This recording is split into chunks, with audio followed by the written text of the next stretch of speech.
지난 주말 경북 경주에서 10살 남자아이가 개에 물려 크게 다쳤습니다. 최근 5년 동안 이런 개 물림 사고로 다친 사람만 1,300여 명. 개 물림 사고 시 견주에 대한 처벌도 강화됐지만 실제 처벌된 사례는 드뭅니다. 개물림 사고는 주로 과실에 의해 발생하고 반의사 불벌죄이기 때문에 견주와 피해자가 합의를 하게 되면 대부분 처벌을 면하게 됩니다. 사고를 예방할 실효성 있는 대책이 필요합니다. 안녕하세요, 혜일입니다. 국내 개물림 사고가 이슈가 된 지는 엄청 오래됐는데 아직까지도 대비책이 제대로 마련되지 않기도 했고 또 몇몇 일반인 분들이 감성적이고 극단적인 주장들을 펼치는 것들을 보면서 호주에서는 어떻게 대처를 하는지에 대해서 한번 얘기를 해보는 게 어떨까 싶었어요. 호주의 정책도 문제가 아예 없는 건 아닌데 그래도 어느 정도 참고를 할 수 있다고 생각해요. 영상의 뒤에는 국내 정책과 비교를 조금 해보고 제 개인적인 의견도 조금 넣어서 개선 방향에 대해서 정리를 해보도록 하겠습니다. 그럼 시작합니다.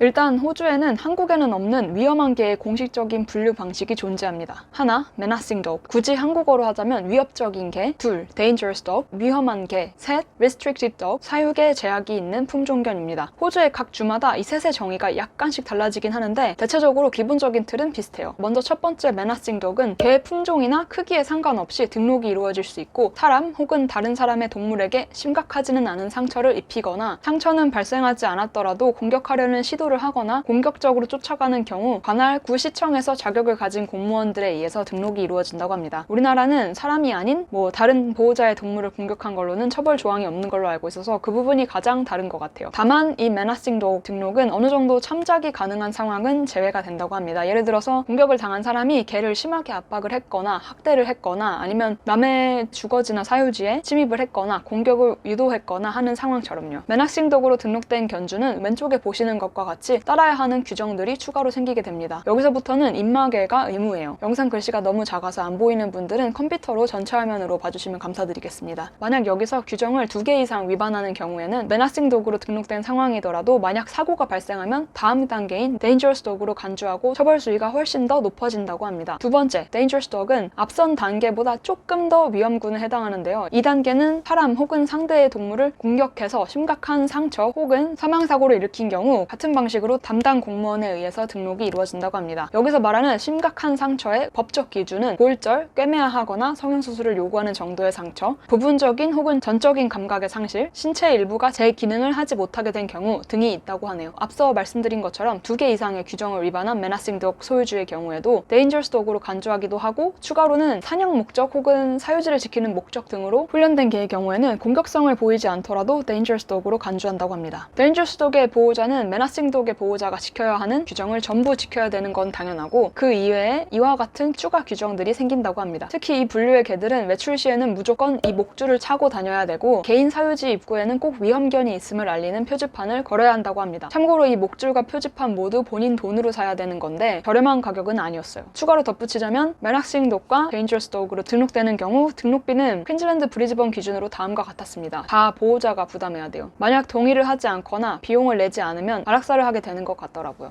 물론 안락사 비용도 다 보호자 부담입니다. 세 번째, restricted dog은 대체적으로 공격성을 강하게 나타내는 품종이거나 공격을 하는 경우 심각한 상해가 발생할 가능성이 높은 품종, 사냥개, 투견 등에 대한 분류입니다. 이건 따로 일일이 등록하는 게 아니고 품종 자체가 정해져 있어서 수입, 사육, 번식이 모두 금지된다고 합니다. 호주에서는 아메리칸 피플 테리어, 제패니스 토사, 도고 아르헨티너, 필라 브라질레이로, 페루데 프레사 카나리오가 전부 여기에 해당이 됩니다. 만약 이 동물들을 키우려면 복잡한 심사를 통과를 해야 되고 철저한 관리를 받게 된다고 합니다. 그럼 이 분류를 왜 말하는 거냐 하면 이 분류에 따라서 처벌의 수위가 달라지기 때문입니다. 호주는 주마다 차이가 약간씩 있긴 하지만 menacing, dangerous, restricted dog으로 등록이 되지 않은 개로 인해서 가벼운 사고가 발생하면 상황에 따라서 한 번 정도는 벌금을 면제해주거나 기회를 허용해주는 대신에 menacing dog의 등록이 진행된다고 합니다. 다만 모든 상황에 개가 사람 혹은 동물을 물어 상처를 입힌 경우에는 약 5일 동안 격리시설에서 관찰하면서 광견병이나 기타 질병을 보유하는지 검사를 하는 과정을 거친다고 하네요. 우리나라도 그렇게 하는지는 모르겠어요.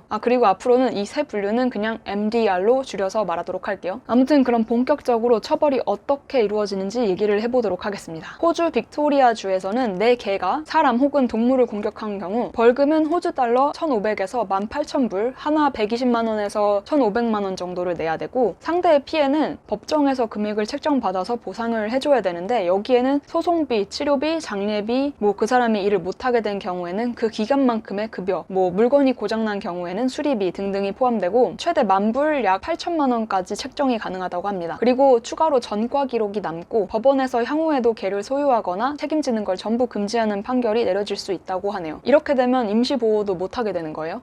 그리고 피해를 입힌 개는 상황에 따라서 소유권의 박탈 명령이 떨어지는데 이 경우에는 개를 보호하는 동안의 관리 비용도 청구가 되고 만약에 안락사 명령이 떨어지는 경우에는 안락사 비용의 청구도 이루어진다고 합니다. 그리고 만약 견주가 의도적으로 자신의 개가 상대를 공격하는 것을 방관해서 상해를 입힌 경우에는 6개월의 징역이 이루어지게 되고요. 그리고 더 나아가서 만약 상대가 치명상을 입거나 아니면 죽게 되는 경우에는 형법에 따라서 최소 5년에서 최대 10년의 징역을 선고받는다고 합니다. 단 이미 MDR로 등록이 되어 있어야 되고 견주가 만 18세 이하인 경우에는 법적 보호자가 그 책임을 대신하게 된다고 합니다. 그리고 추가로 가해 견주는 해당 사고가 정말 우발적이고 불가피했던 상황이었음을 증명할 수 있는 기회를 받긴 하는데 변호사를 고용하지 않고서는 증명하는 게 쉽지 않다고 합니다. 즉 사고 예방을 미리미리 하는 게 중요하다는 얘기죠. 국내와 호주의 관련 정책을 보기 쉽게 정리를 해보자면 다음과 같습니다. 먼저 한국은 공격성을 나타내는 개를 분류하는 방식이 하나밖에 존재하지 않아요. 동물보호법에는 이거를 맹견이라고 분류하는데 모든 개 품종이 공격성을 나타낼 수 있다는 걸 조금 간과한 것 같아요. 국내법 정의상 맹견이란 도사견, 핏불테리어, 로트와일러, 아메리칸 핏불테리어, 아메리칸 스테퍼드셔 테리어, 스테퍼드셔 불테리어 그리고 그 견종들의 교자 품종으로 규정하고 있습니다. 반면 호주는 일단 말씀드린 것처럼 menacing dog, dangerous dog, restricted dog이라는 세 개의 분류 방식이 존재하고요. 이 세 번째 restricted dog을 제외하고는 품종에 의해서 분류하는 것이 아니고 개들이 보이는 공격성의 정도에 따라서 분류를 합니다. 그러니까 아주 조그만 치와와더라도 사람을 심하게 물면 dangerous dog이 될 수 있는 거예요. 물론 치와와는 아무리 생나리를 쳐도 사람이 제압하기가 워낙 쉽다 보니까 큰 사고로 발전할 확률이 엄청 낮겠죠. 두 번째로 국내는 법적으로 개물림 사고의 처벌이 이루어지는 대상은 사람을 공격한 경우에만 해당이 됩니다. 만약 사람이 아니라 다른 사람의 반려동물을 공격한다면 그거는 처벌 조항이 따로 없다고 해요. 다만 국내에서는 반려견을 소유물로 분류해서 단순한 재물 손괴에 대한 처벌 조항만 존재한다고 합니다. 그마저도 고의성이 입증되어야 되고 재물 손괴죄 처벌은 3년 이하의 징역 또는 700만 원 이하의 벌금형이라고 합니다. 반면 호주에서는 개는 소유물로 인정되는 건 동일한데 상해 대상이 사람뿐 아니라 타인의 반려동물에도 인정이 돼요. 그리고 고의성의 입증은 피해자가 하는 게 아니고 가해자가 고의성이 없었음을 입증을 해야 되는 거고요. 세 번째로 최소 인정이 되는 피해에 대해서 비교를 해보자면 국내는 직접적으로 개가 공격을 해서 어느 정도의 신체적 상해를 입어야지만 법이 적용되는 것으로 보입니다. 그런데 문제는 이게 어느 정도까지의 신체적 피해를 말하는 건지에 대한 설명이 제대로 나와 있지 않아서 애매한 상황이 되게 많을 것 같아요. 반면 호주는 신체적 상해를 입는 건 당연하거니와 내 개가 다른 사람이나 동물에게 공격적으로 달려들어서 대상 동물 혹은 사람이 심각한 두려움을 느끼게만 했더라도 처벌 대상이 된다고 합니다. 물론 입증을 하긴 해야겠죠. 단 피해자가 학대를 했거나 사유지에 침범을 했거나 공격을 유도하는 행위를 의도적으로 한 경우에는 인정되지 않는다고 합니다. 그리고 이전에 이미 말씀드렸지만 상해에 대한 정도가 비교적 구체적으로 명시가 되어 있어요. 법적으로. 네 번째로 국내의 처벌은 3년 이하의 징역 또는 3천만 원 이하의 벌금이라고 명시가 되어 있는데 아시다시피 얼마 이하라고만 적혀 있고 사실상 최저 얼마가 책정되는지 평균 얼마가 책정되는지에 대한 정보가 너무너무 부실해요. 처벌 조항이 조금 더 구체적이면 좋았을 것 같은데 개인적으로는 구멍이 많다고 느꼈어요. 한국에서도 상대가 입은 피해에 대해서 민사소송으로 금액을 보상받을 수 있을 것 같긴 한데 실제로 받을 수 있는 금액이 상당히 제한적이고 아시다시피 민사소송 절차가 까다로운 걸로 알고 있어요. 반면에 호주는 일단 처벌 수위가 높아요. 기본적으로 벌금은 120만 원에서 1,500만 원까지 책정이 될 수 있고요. 여기에 플러스로 피해자의 피해 금액을 최대 8천만 원까지 전액 보상을 해줘야 되고 개의 소유권이 박탈된다면 보호소 관리 비용이 청구되고 안락사가 명령되면 안락사 비용이 청구됩니다. 이건 MDR로 등록이 되어 있었느냐, 당시 가해견의 보호자가 규정을 따르고 있었느냐 아니냐에 따라서 처벌 수위가 엄청나게 다 달라진다고 해요. 만약 MDR 등록이 안 돼 있던 개라면 등록비가 추가로 나오겠죠. 물론 제가 전문가는 아니지만 학교에서 배웠던 얄팍한 지식과 제 개인적으로 자료조사를 하면서 느낀 것들을 바탕으로 제 의견을 조금 정리를 해보도록 하겠습니다. 할 말은 되게 많은데 영상 길어지면 저도 편집이 힘들어지고 여러분도 잘 안 볼 거기 때문에 최대한 줄여볼게요. 저는 무엇보다도 국내 맹견에 대한 분류가 다시 정리되어야 한다고 생각해요. 호주처럼 딱 그렇게 나눌 필요는 없겠지만 무조건 큰 개, 뭐 우락부락한 개만 공격성을 나타내는 게 아니거든요. 물론 큰 개가 공격적이게 되면 위험성이 훨씬 높긴 하지만요. 근데 작은 개더라도 다른 작은 개를 공격할 수도 있고 어린 아이를 물 수도 있어서 최소 2개 이상의 분류를 해야 된다고 생각해요. 뭐 예를 들면 하면 맹견 1군, 맹견 2군 이렇게라도요. 맹견 1군에는 뭐 필요하다고 판단되는 경우에는 사육 제한 품종을 포함할 수도 있겠죠. 그리고 각 단계마다 의무적으로 가슴줄에 달 수 있는 표식의 색을 다르게 해서 일반인들이 보고 조심할 수 있도록 하면 좋을 것 같아요. 동물 등록이 제대로 이루어졌다면 그 개의 기존 등록 정보에다가 공격성의 단계도 추가할 수 있을 것 같고요. 그러면은 수의사도 앞으로 조심할 수 있을 거고 사람들도 조심할 수 있겠죠. 호주처럼 맹견으로 등록이 되는 개들은 등록비를 따로 받고 과태료의 부과를 조금 더 철저하게 한다면 한동안 논란이 됐었던 반려견 보유세의 도입을 일단 보류할 수 있지 않을까 싶습니다. 이건 뭐 번외긴 하지만 지금 반려견 보유세의 도입은 너무 이르다고 보거든요, 저는. 그리고 가능하다면 이렇게 등록된 동물들의 보호자들은 의무적으로 일정량의 교육비를 내고 보호자의 교육을 이수하도록 하면 좋을 것 같아요. 강영욱 훈련사님 같은 분들한테 보내는 거죠. 만약 보호자가 또 정신적으로 문제를 겪고 있는 경우에는 상담 치료 쪽도 병행하게 되겠죠. 물론 우리나라는 맹견 등급제라는 게 없기 때문에 갑자기 이게 도입되는 건 어려울 거라서 제 생각에는 제도가 정착이 될 때까지는 임시 등급을 만들어서 시작하는 게 좋지 않을까 싶어요. 예를 들어서 예비 맹견 등급을 하나 만들어 놓고 자신의 반려견이 공격성을 나타낸다고 생각하는 보호자들이 모두 근처 동물병원에서 무료로 자진 등록을 할 수 있도록 하는 거죠. 등록된 동물들에게는 최소한의 비용을 청구해서 우리 개는 물 수도 있어요 라는 걸 남들에게 보여줄 수 있는 인식표를 발급해주고 이걸 외출 시에 항상 착용할 수 있도록 하는 거예요. 그래서 만약 목줄과 인식표를 찬 상태에서 개물림 사고가 나면 사고 당시 산책줄과 인식표가 채워져 있었던 경우 벌금이나 형을 15에서 20% 정도 깎아주도록 하는 방식을 시도해 볼 수 있을 것 같아요. 단 사고가 이미 난 거기 때문에 정식 맹견 등급으로 등록을 하게 되긴 하겠죠. 그리고 다음으로는 처벌 조항이 조금 더 구체적으로 바뀌어야 한다고 생각해요. 적어도 처벌의 얼마 이하만 언급되는 게 아니라 얼마 이상도 언급되고 또 나아가서는 언제는 얼마, 언제는 얼마 이런 식으로 조금 더 자세한 규칙이 있으면 좋겠어요. 저런 식으로 넓은 범위를 모호하게 딱 던져주면 공정성이랑 일관성이 너무 떨어질 거거든요. 그리고 피해에 대한 법적 인정 범위도 자세하게 정의될 필요가 있다고 생각해요. 뭐 골절이면 골절, 물렸으면 어느 정도의 물린 사건만 인정이 된다 이런 식으로요. 또 이게 사람만 대상으로 할 게 아니라 타인의 반려동물도 범주에 포함시켜야 한다고 생각합니다. 애완견에서 반려견으로 이제 개는 사람들에게 단순한 소유물이 아니라 가족의 개념으로 인식이 바뀌어가고 있기 때문에 법도 옛날에만 머물러서는 안 된다고 생각해요. 그리고 위험군으로 등록된 동물은 중성화 수술을 의무로 하는 게 좋을 것 같아요. 더 나아가서는 그 보호자가 추가로 개를 소유하지 못하도록 개 소유권을 제한하는 장치가 있으면 좋을 것 같기도 하고요. 가해 견주는 자기 개 하나도 책임지는 게 어려운 거니까 다른 개를 더 데려온다거나 아니면 브리딩을 해서 자손을 보게 한다는 거는 너무 무책임하다고 생각하거든요. 그리고 가장 중요할 수도 있는 건데 담당 공무원 그리고 나아가서는 동물 관련 민원 담당 부서가 제대로 자리를 잡아야 될 것 같습니다. 이게 동물보호법이 존재한 지는 조금 됐고 생각보다 우리나라도 이것저것 법적 장치들이 있긴 있거든요. 그런데 이걸 잘 모르는 공무원들이 너무너무 많아서 처벌이 잘 안 되고 있는 것 같아요. 이건 제 개인적인 경험인데